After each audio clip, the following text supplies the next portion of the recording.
Hi ಎಲ್ರಿಗೂ ನಮಸ್ಕಾರ. ಧನುರ್ಮಾಸದ 3ನೇ ದಿನದ ವ್ಲಾಗು ಫ್ರೈಡೇ ವ್ಲಾಗ್ನ ಶೇರ್ ಮಾಡ್ಕೊಳ್ತಾ ಇದ್ದೀನಿ. ಸಾರಿ, ನಿನ್ನೆ ವಿಡಿಯೋ ಪೋಸ್ಟ್ ಮಾಡೋಕ್ಕಾಗಲಿಲ್ಲ, ಹಾಗಾಗಿ ಇವತ್ತು ಶೇರ್ ಮಾಡ್ಕೊಳ್ತಾ ಇದ್ದೀನಿ. ಶುಕ್ರವಾರ ಬೆಳಿಗ್ಗೆ ಇದ್ದಾಗ ಟೈಮು 3:30 ಆಗಿತ್ತು. ಮೊದಲಿಗೆ ಮನೆ ಕೆಲಸನೆಲ್ಲ ಮುಗಿಸ್ಕೊಂಡು ಸ್ನಾನ ಮುಗಿಸ್ಕೊಂಡು ಬಂದು ಹೊಸಲು ತೊಳೆದು ಅರ್ಶಿನ ಕುಂಕುಮ ಇಟ್ಟು ರಂಗೋಲಿ ಇಟ್ಟೆ. ದೇವ್ರಿಗೆ ನೈವೇದ್ಯಕ್ಕೆ ಅಂಥೇಳಿ ಇವತ್ತು ಸಿಹಿ ಪೊಂಗಲ್ ಮಾಡಿದ್ದೆ.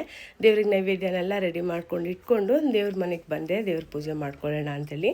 ಗುರುವಾರನೇ ದೇವ್ರ ಪಾತ್ರೆನೆಲ್ಲ ತೊಳೆದು ದೇವ್ರ ಫೋಟೋನೆಲ್ಲ ಒರೆಸಿ ಅರ್ಶಿನ ಕುಂಕುಮನೆಲ್ಲ ಇಟ್ಟಿದ್ದೆ. ಶುಕ್ರವಾರ ಅಮಾವಾಸ್ಯೆ ಬಂದಿರೋದ್ರಿಂದ ಕಳಶಕ್ಕೆ ಕಾಯೆಲ್ಲ ಬದಲಾಯಿಸಬೇಕಾಗಿತ್ತು. ಬೇಗನೆ ಬೆಳಿಗ್ಗೆ ಪೂಜೆನೂ ಆಗಬೇಕಾಗಿತ್ತು. ಹಾಗಾಗಿ ಪೂಜೆ ಆರಂಭ ಮಾಡೋದ್ರೊಳಗಡೆ 5:40 ಆಯಿತು ಟೈಮು. ಸೂರ್ಯ ಹುಟ್ಟೋಕ್ಕೂ ಮುಂಚೆ ಪೂಜೆ ಆಗಬೇಕಾಗಿತ್ತು. ಸ್ವಲ್ಪ ಬೇಗನೆ ಪೂಜೆ ಆರಂಭ ಮಾಡಿದೆ.